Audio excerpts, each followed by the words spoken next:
Slide, press OK. Already picked on for you. Oh, you good. Oh, this one I do. You want me to turn it around? No, I got it. Right. I'll turn it around. Let me see yours right there.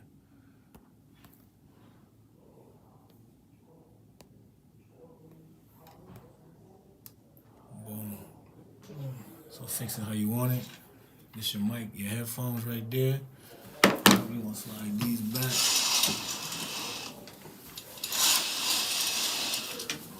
Exactly where we at, you know? You're a fool. We out here, boo.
ChatGPT. I said, yo, I hear that everybody's making millions of dollars off AI.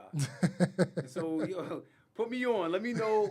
Let me know what I could do to make $1 million too. And Yeah. he gave me a whole little write up, and I was like, that's not what I was talking about. But sometimes, Yeah, you know, I would say sometimes there's it sounds it sounds very mundane, but sometimes they have different what they call bingo cards that are out there, and literally they'll have different chat bot functionality or different chat bots that you could leverage. Like they'll be like, yo, look, go through these 5 steps Right. with Copilot. Go through these 5 steps with Chatbot. Go through these 5 steps with Gemini, and you know, see and compare. Okay, now if you want to dive a little bit deeper, try to put this executable item in there. Try to, you know, write it this way instead of the way you're writing it, right? And I think that that's a really cool way to go about getting your foot in the door and then really starting to get into some of the weeds yeah. of what you can do with it.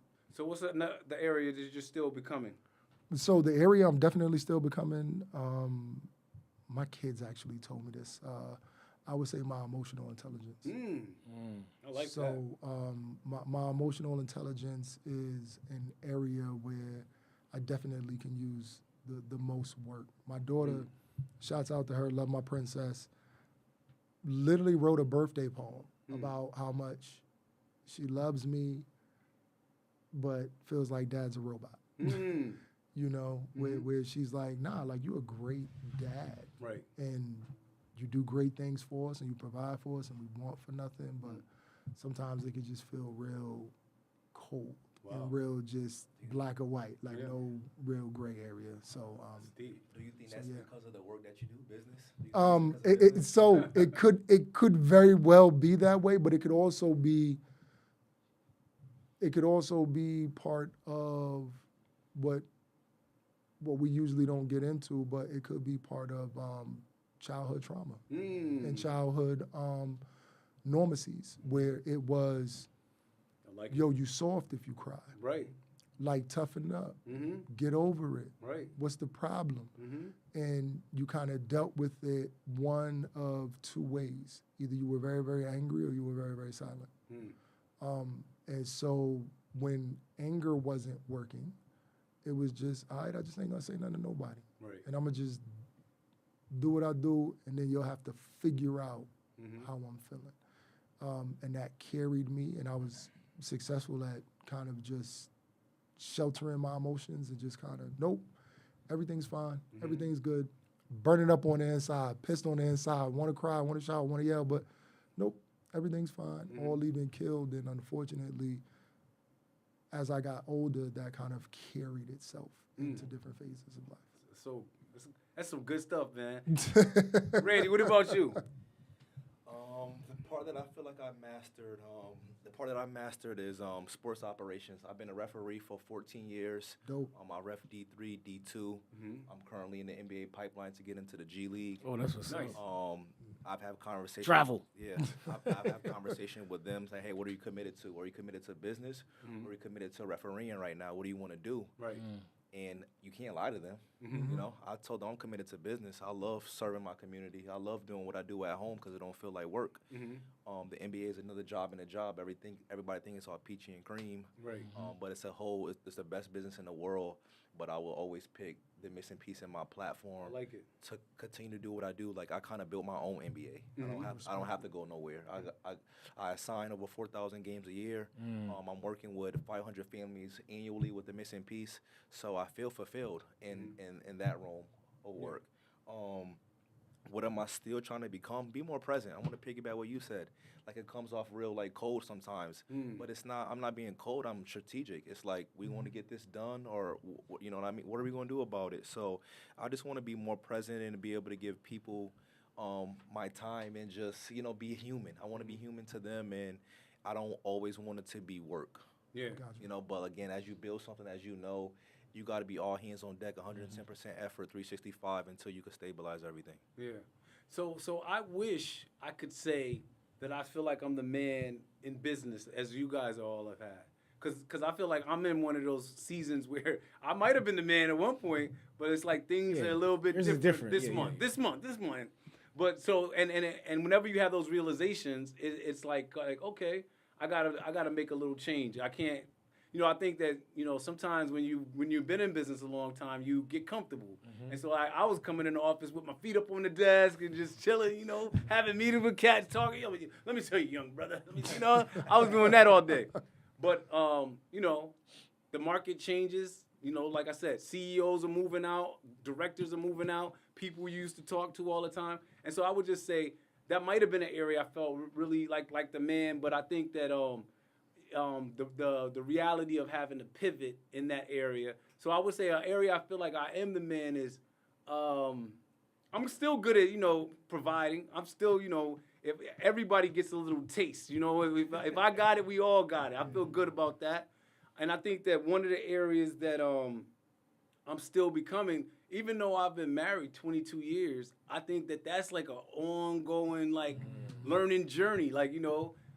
It's a great thing because sometimes I tell my wife, I always call her like a little girl because it's like the little girl I married is a grown woman with grown ideas, grown thoughts, and so even the way that we might have dealt with something 10 years ago, it don't fly the same way now. So I think that and I think you're in the sense of you're saying like when you're the man, I could deal with it a certain way. But it ain't gonna ultimately help me. It's not gonna ultimately give me what I want. And so it's not like she's my girlfriend and I just go get another one. You know what I'm saying? And I've been married 22 years. I got a gray beard. I'm in the last run, man. I'm just trying to just have a little dinner. Can I get dinner tonight? And so I think that just recognizing that there's no end in growth. There's no end. It's like there's never. I don't know if there's a point where you just everything's sweet all the time with me and my wife. It's like everything's great every day. There's a little bit of work you got to do because as people grow, change happens. And when change happens, they want more, they expect more, and so got to do it. All right, Randy, if this is switching over to neighborhood. Yep. And so if your block, going to your actual block, could grade you on how you show up, what's your letter today, and what's one change that earns you an A by the end of the year? And maybe not even by the end of this year, maybe by the end of next year, give you some time to work on it. I'm gonna give myself a B. I'm gonna give myself a B plus. The block's got to give you the B. The block will give me a B. Okay. Yep. And what's going to change? What will help me out is the professionalism. They're going to see how professional I am now. Okay. Yep. I struggled being a professional at first. I had no one around me that was a professional. Like my dad's in the military. Yeah. But it's professional. But we don't. Different. Yeah, it's different professional. Yeah. So as I work D2 and D3 basketball, I'm with different supervisors. How I'm handling things, it wasn't professional. They're like, "Do I want to deal with this little kid? You a good referee, but can you handle paperwork? Right. Yeah. Can you respond quick enough? Yeah. The professionalism is what's going to take me to the next level. Okay. Zoe, what about you? What's the block say? My block, I used to live right over there, Earl Street. What is Earl Street? Yo, they give me the way they were. I get an F because I wasn't doing nothing they were doing. So they wouldn't. The people on the block. Oh, they were horrible. The other people. The other people. Yo, the people on the block, my friends. Yeah, no. Remember, all right. So I lived over here. Yes.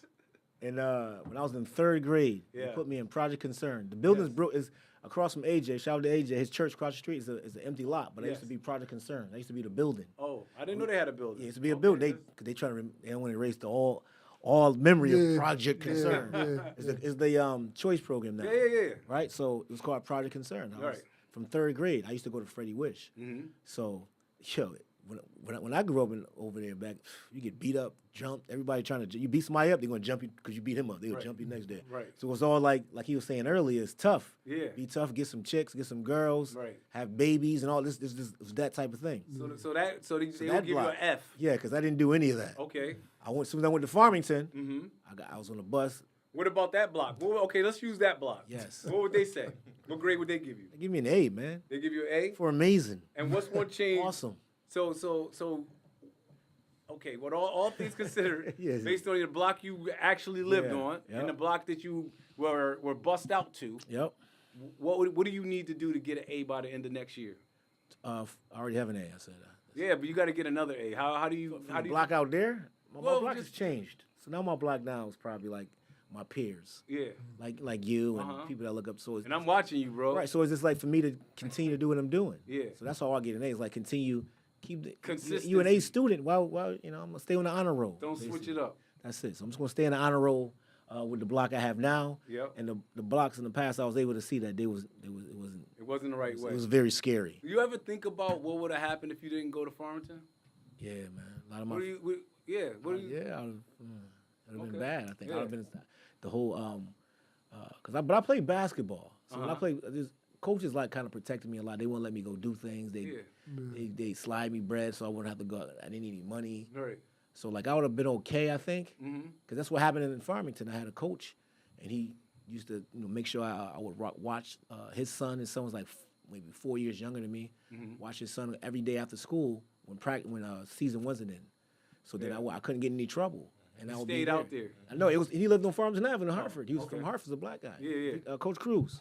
Yeah. Yeah. Right? So he used to make sure I did. He kept that, Mm-hmm. and I would stay there. So like, and then he'd put me in, make me do summer camps, Right. coach at summer camps, ref at summer camps. Yeah. Just be involved. Yeah. Yeah. So I had him. So I'm thinking maybe when I'm in the hood, I would have that same type of guy because they had guys in the hood that do the same thing, Right.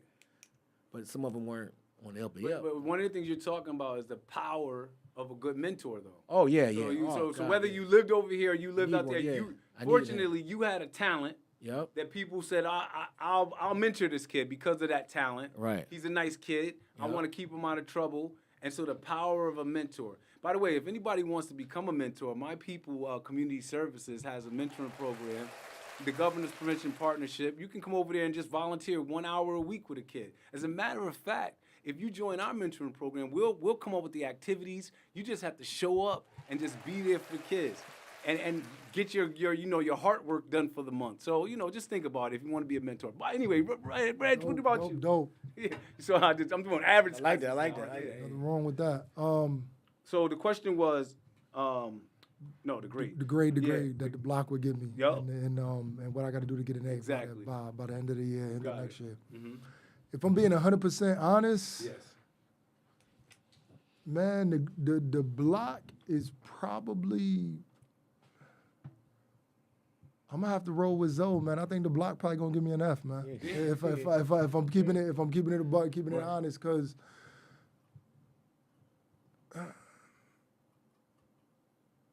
the best way I could describe it is I grew up in the hood.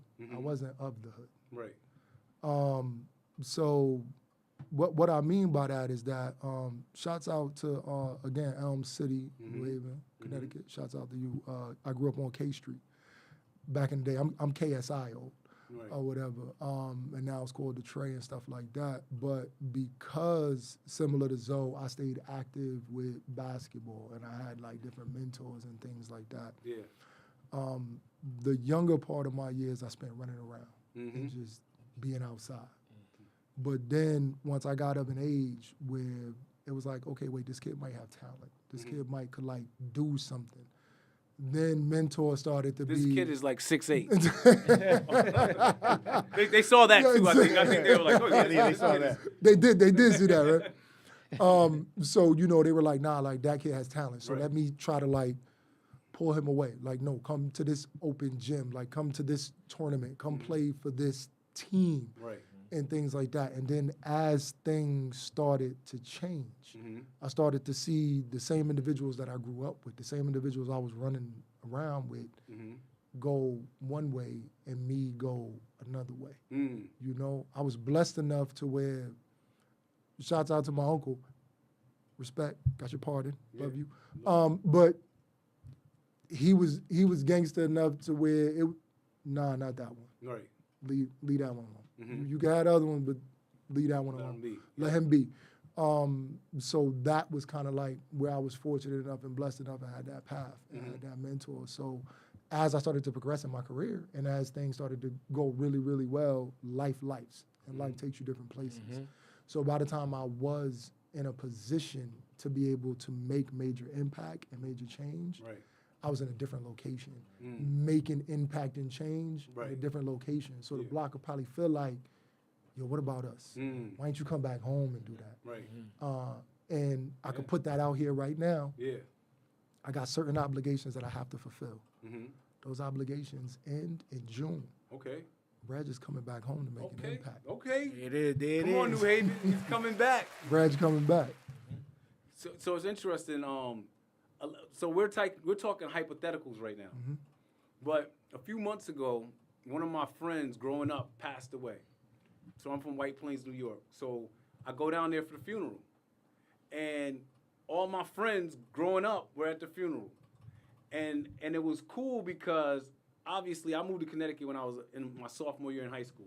So even though like we grew up together up until that point, and I used to still go out there, but it's not like I've been out there like all the time. I'm out here. And so it was cool because the compliments that I got from my friends, I think they would give me, I don't know if they'd give me an A, but it was at least a B plus or something like that. And it was like, so it was no, and I don't think White Plains is not, it's not the hood, it's a nice town. There are some tough places, but ultimately I felt like I was like able to get a grade in real time, almost to say like, yo, and it's because of the internet, because you can see what I'm doing a lot. I'm moving around. And so it was just cool to be able to be with my old friends.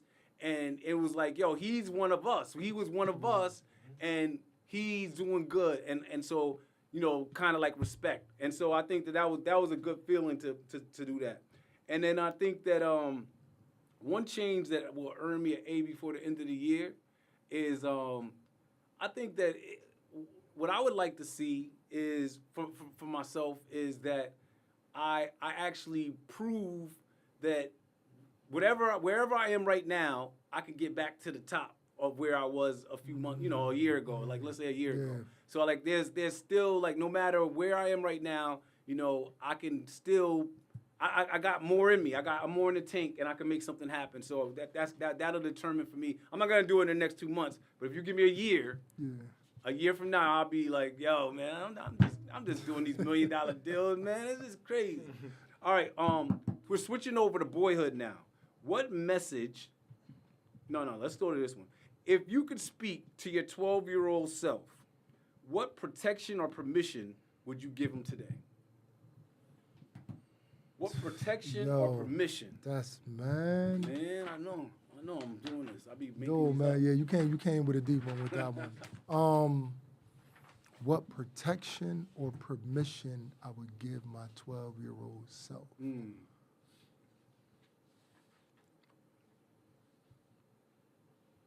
You dope just the way you are.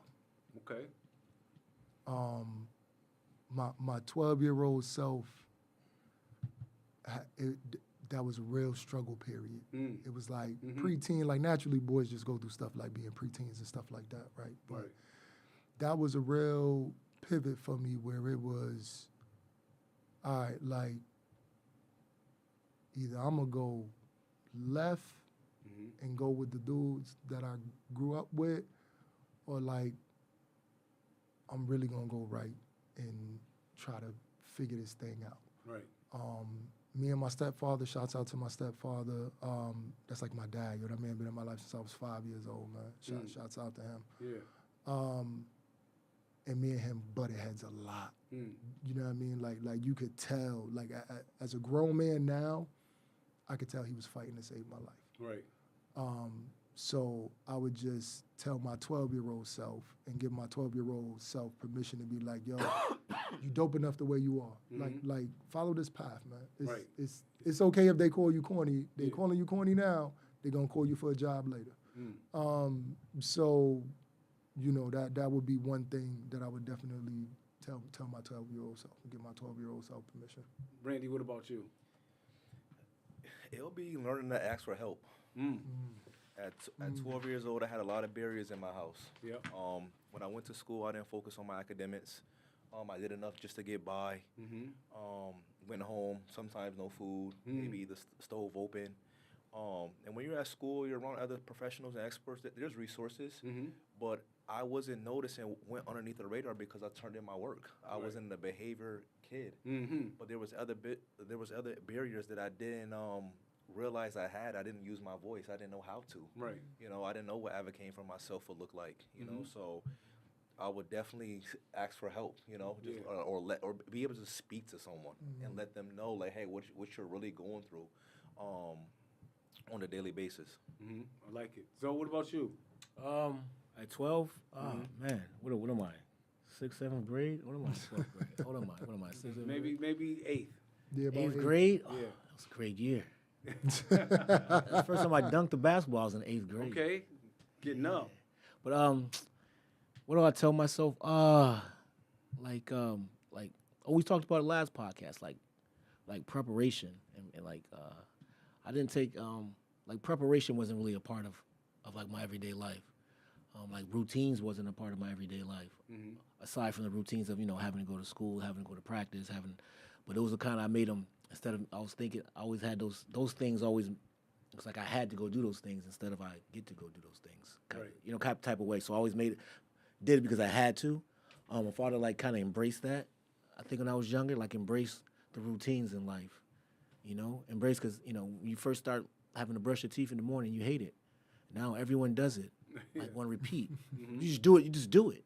Right. So it's like, you know, buckling the seatbelt, things like that. So like routines are very important. So I tell myself at 12, these routines that are laid out for me through like my coaches and whatever I was doing, they were very great routines. But, you know, as a youth, I was kind of like, you know, not wanting to do it for whatever reason. But I think this is like lean into that more of routines at a young age, because I think that'll serve me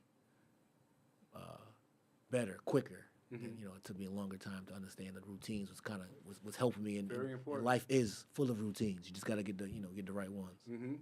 I would say to my 12-year-old self, slow down. Just be a kid a little bit longer. I think that one of the things that You was wilding at 12? Yo, I would just say, listen. all my life. That's White Plains. No, but I think one of the things that we don't recognize is that we're gonna be old for a long time. Yes. You're gonna be a man a long. Be older longer than you're younger. Yeah. A long time, my boy. You're gonna have plenty of time to talk to girls. You're gonna have plenty of time. Yeah. Yo, when do you get a chance to be a kid? When you get a free meal, you don't have to go to work. You don't gotta do nothing. Yo, I would say to myself, yo, go back to the play skate. Get on the slide again. Get on the slide again. Please. Monkey bars. All that. Do the fun stuff, because once you cross over, Yeah. you can't go back. Yeah. You can't go back. So you stuck for the rest of your life. You got a little money in your pocket. I'm 12 years old. I had a little job. I had a job. I had to go to work. No, I didn't have no job. I had a job. I was at the mall at night, every night, cleaning up the store. Yo. Make my like $50 every week. Yo, you working. Couldn't tell you nothing. Working. Yo, $50 is a lot of money. Back, you know, that was like 89, 80, 87. That was during good times. That was a lot of money. Man, Rent was that was a lot of $75. And so, it wasn't that long ago. Come on now. I'm like, I graduated in the 90s. I ain't graduated in the 70s. So, but my point is that I think a lot of times we be trying to grow up too fast. We be trying to do grown man stuff as little kids, and then we just don't realize you can't turn turn the car back around. Once the car is gone, it's gone. All right. Yo. What? Tracy said you was a rebel, man. I know. She said, she know you was a rebel. Hey, man. I was having there was good times, but it's too much. All right, this is a good question right here. I'm going to come to you first, Reg. If your calendar and bank statement tell the truth about who you're becoming. So this is back in your young adulthood. Young adulthood. This is not right now. Okay, so not right now. Let me put you guys in a frame set. This ain't today. I don't want to know all you, okay? All right, got you. If your calendar and bank statement tell the truth about who you're becoming, what do they say, and what's a 30-day adjustment you can make to realign? So this is, and young adulthood is any time between 20 and 30. Okay. 20 and 30. Yo. I'm in trouble. Man, yo. Trouble.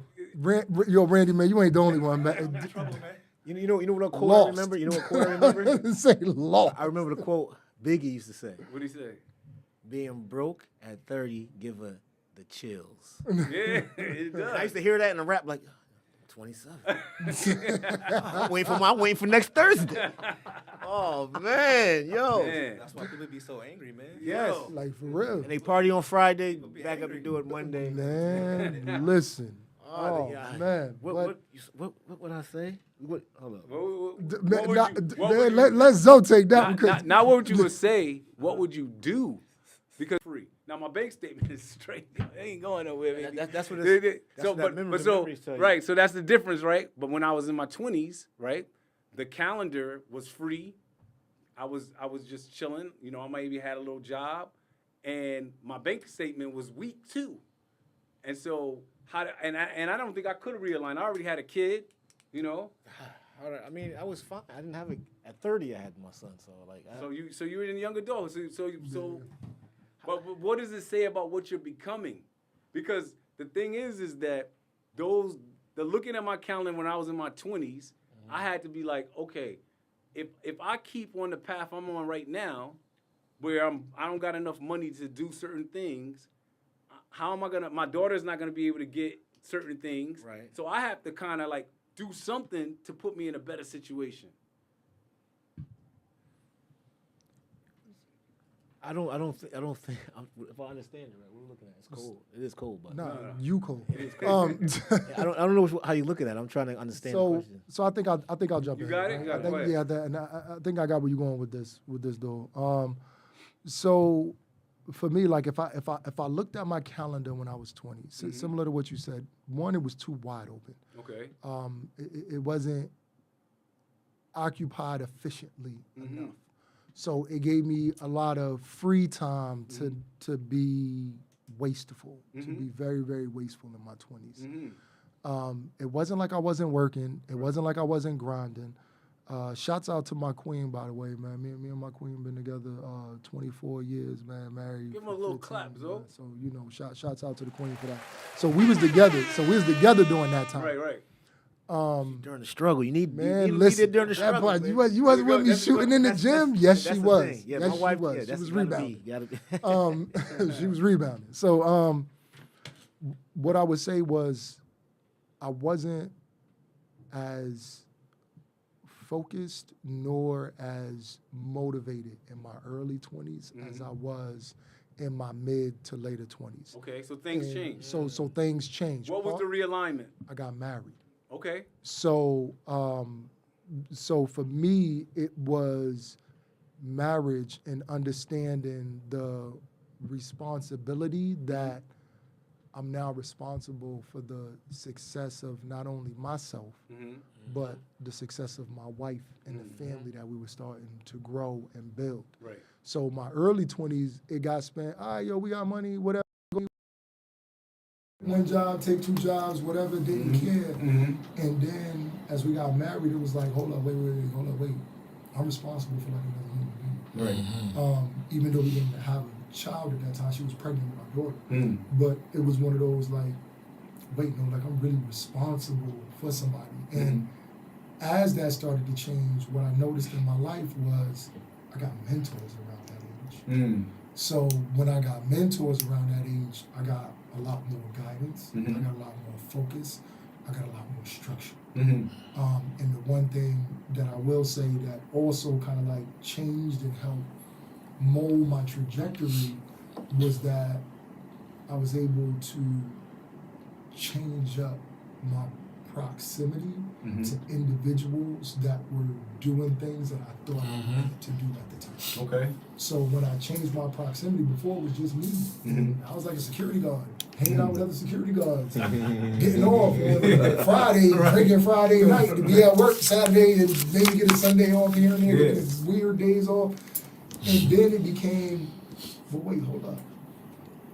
I'm working at this manufacturing plant. Being a security guard is enough money, but it ain't real money. Right. But then I noticed the engineers. I noticed, you know, the floor managers. I noticed the executives, the HR folks, and they they going home on Friday. They not going to the bar. We're not catching it. And then it was, yo, hold up. Wait, what you doing? Like, Right. let me have a conversation. You know what I mean? Shouts out to Ulysses Mungo. Was a floor manager at Unilever back in the day. And he pulled me to the side and he said, yo, you're too bright to stay here. He flat out, you're too bright to stay here. I like it. Change who you dealing with. That's deep. I was like, me? Yeah. What do I know? Right. How can I do that? You know, fast forward 8 years later, you know, if the calendar changed, the bank account changed, and you know, it's like, am I working hard enough? Am I executing the right way? Right. So like, So you're still in your 20s? 34. Oh, okay. I was about to say, damn. 34. So, that's what's up. That's dope. So what about you? All right, You so want to add anything? he was saying about the calendar. Yes. It's funny you say that. Yes. Because at 26, Uh-huh. that's when I used to because I used to have this thing like I told people what I wanted to do. I wanted to edit. I wanted to do all these things. And at that point in time, no one is not how it is now. But everyone, right? So, and no one believed me. They was like, "You're not going to do it. You're not going to do it." So I used to have these calendars. Right. And I still have them. Yes. When I was 26, I'm 49. So I don't have the calendar. I probably stopped doing it when I was about 40. But Zoe's turning 50 next year. Hit it up, baby. He's turning 50. Shouts out to Zone. Let's man. go, half baby. a hundred. March 2nd. That's March 2nd, right? Yeah. He wants me to be 50 now. Right, so I would write down. And don't forget my invitation to the party. Yeah. Oh, yeah, we gotta have a 50. It Gotta won't be that. Come on. Man. Yeah, it's all right. But- It's all right. So I would write down like the night. I kind of do that now, but the night before, I'll write down what I want to do tomorrow, and I write in this calendar. I would do that every day, and I would, because I wanted to be what I am doing now. I wanted to do it so bad because I didn't want to work for nobody. I used to play basketball. I thought I was gonna be an NBA. I don't want to work for nobody. Right. So if I do this, it'll work. That's what I used to think. If I just go here, do it every day. So I'll write it down every day, in these books, and I'll have do it year after year after year. So you're saying my calendar, it reflects now because it worked. Yeah. Like what it worked.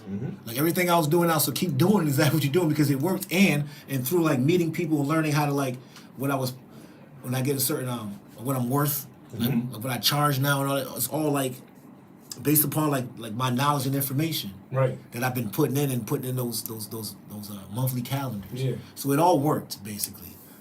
I think one of the dope things that everybody kind of spoke to is that there is a time where you don't necessarily have a full calendar. You don't necessarily have the skill, but you have the potential. Right. And if you put in the work, it does open the door. Just think about it. I started my people when I was 31 years old. And so that means that leaving out of my 20s, something had clicked in my mind to say like you said, I don't want to work for nobody. Right. I'm not a very good employee. Like I'm a terrible. Yo, I am a terrible employee. I don't like if you being ever an employee. hire me, Yeah. I'm not gonna do the Listen, job. I'm gonna be doing all the time. I'm gonna be on the internet. I'm gonna be. Just put it. I'm not all in. I'm thinking about so much other stuff. I'm taking a long break. I'm Just not all in. My report is gonna be all of ChatGPT. I'm not writing nothing from my brain. It's gonna have those little icons on it. You're gonna know 100%. Here's a message to Abdul. Like here's a message you asked for. I'm a terrible employee. But the same thing that happened to you, where it was like you looked at the engineers, I looked at the social workers. So I had a master's degree. No, so but the first thing that made me go get a master's degree is that I was working as a child development specialist. And so then when you're a child development, and these are all kids with behavioral problems. Yeah. And so like I'm dealing with the kids, they going off, they upset, you gotta restrain them, the social worker come in, get one kid, and then I see them, they go outside, they go play basketball. And I'm looking out the window like, yo, they playing basketball? Next day, the social worker come in, take the kid, they go to the kitchen, they making cookies.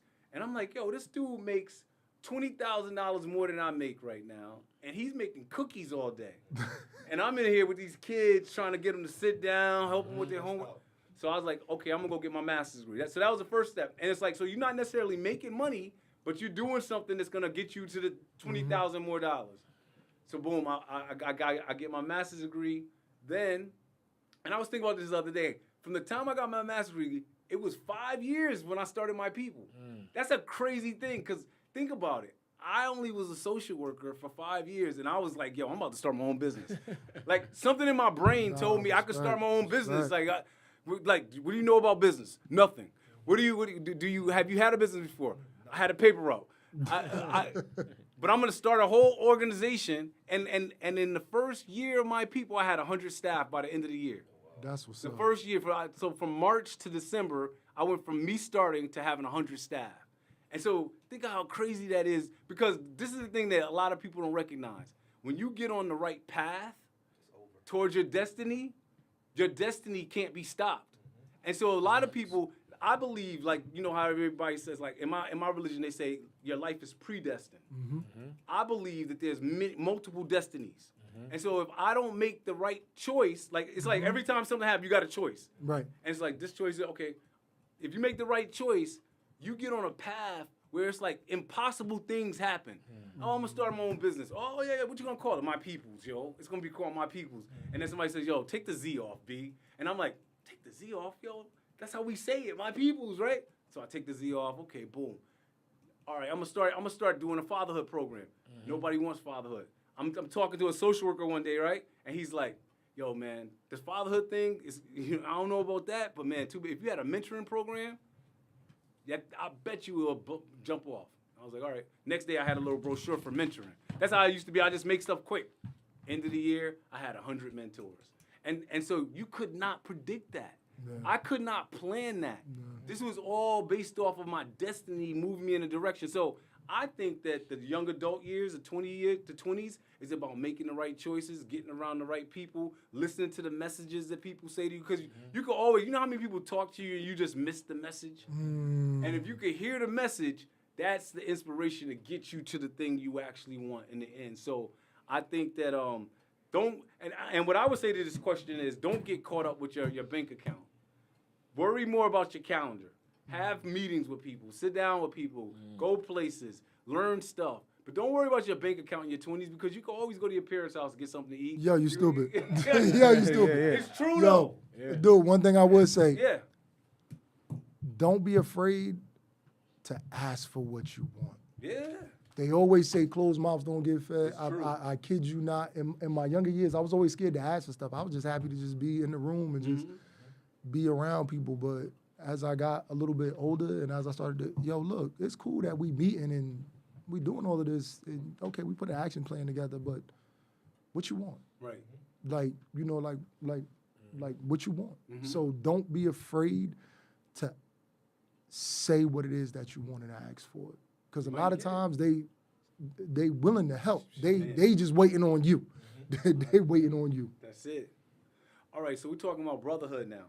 Tell us a season where you were carried by your brothers or a time you carried them. And I'd like to know who you would consider your brothers. This is going to be biological or, your friends, of course. Go ahead, Zoe. A season. My dad passed last January, right? Yes. And then they all came through. That's all. Yeah. That's stuff it. like that. Yeah. Marv came through. Joe, who was there? Jamal. Canal. Who am I forgetting? They all came through. They carried you out. Yeah. They all. Will, Rob. They all came through, and they just came, to support. That's all. Right. Tough time. Yeah. And it was good. That's all. Yeah. Randy. One of my good friends, he lost his mother. I lost my mom at 22 years old. And we're a little bit older now. He lost his mom, and there wasn't much support I could give to him besides just be there and let him know, like, hey, like, bro, I do love you. You know what I mean? Like, it hurts. It's tough. But, hey, I'm just here for you if you need anyone to talk to. Right. Like, this experience I wouldn't put on anyone. And that's truly much it. And my friends come to me for anything, any questions now, like over the last, I want to say 10 years, like, hey, who do you know here? Can you try to get me a meeting with this person? What's your take on this? They just want to hear my thoughts, whether it's right or wrong. Right. It's just my opinion of it, and I think they come to me just to hear my voice, just to hear some type of substance. I love it. Reggie, what about you? I'll answer that two ways. One, when I helped out somebody, and then when my brothers helped me out. Yeah. One, and it's crazy because we literally just talked about this the other day. My older brother, when he was down and figuring out some things and kind of back and forth or whatever, being locked up and things like that, and working through his struggles and things of that nature. So really just being there for my brother, like, you know, just one of those like, nah, look, man, I lost to everybody, yo. And I'm glad you stayed solid, because that at least, all right, I got one person. Right. You know what I mean? Like similar, yo, just a faith of a mustard seed. Like, you know, I got one person that I could just lean on, call. It is what it is. So I would say me for my older brother, and that's been confirmed because he's told me that. And then the second part of that, when I leaned on my brothers, as I stated before, I don't really speak much about like feelings or emotions. My daughter even tapped into that. Yeah. I was on a group thread with my brothers. We got a group thread, and I wrote some random corny joke. It was horrible. It wasn't even dad joke worthy. It was horrible. Right. And they was like, and they knew immediately, yo, Reg, nah, this ain't it, bruh. Come to the crib. March Madness is on. We ordering pizza, wings. We meeting at Fly Spot. Come to the crib. Right. Like, no, we ain't asking you. We telling you, come to the crib. And it was my brothers. It was a circle of like 5 of us, and we just chopped it up, man. Like, we just chopped it up and really got to get what was going on. And it was like, yeah, because what you wrote, we already knew. Either we was coming to your house, Right. or you was coming back to the Elm to see us, man. So It's that's good to have brothers like that. All right, let's keep moving on. Let's talk about fatherhood. We're going to stay on this one for a little while. What does being the man look like in your home on a Tuesday night? I'm going to give y'all a text. I'm going to let that settle for a second, and then we'll come back to you, Reggie. What does being the man look like in your home on a Tuesday night? Tonight. I'm here, man. Well, you got to go home at some point, bro, boy. I'm gonna go home. Oh. Wife done cooked already. Yes. You know what I mean, some plant-based magic she can't recreate. It's always one of one every night. I can't. It tastes Especially good. just for you. Yeah. Yeah. Make that. Well, while you talking, when I go home, I'm having a taco salad already. Tuesdays. My joint was, you know, what do you want tonight? I'm gonna that's have a what you get? taco Okay. salad, you know, Yeah. and you know, no shell, just salad, just salad. That's good. That's meat, good. You know what I'm saying? No carne though. No, we're gonna have a little carne. We're gonna have the carne. Pea protein tastes just like it. Yeah, I'm good on that. Gotta But get that you know, pea so protein. and it feels good, you know. No, it did. It You tastes know, amazing. Cause I'm starving right now. Yo, listen. We wrapping this joint up. I should use my other phone so I could text. Is it ready yet? Yeah. You know what I mean? Yeah. Piping hot. So I do that, and then I'm for my dopamine fix. I do my DraftKings, my $2 bets. I'll be winning my $2 bets. Yo, last week I won $400.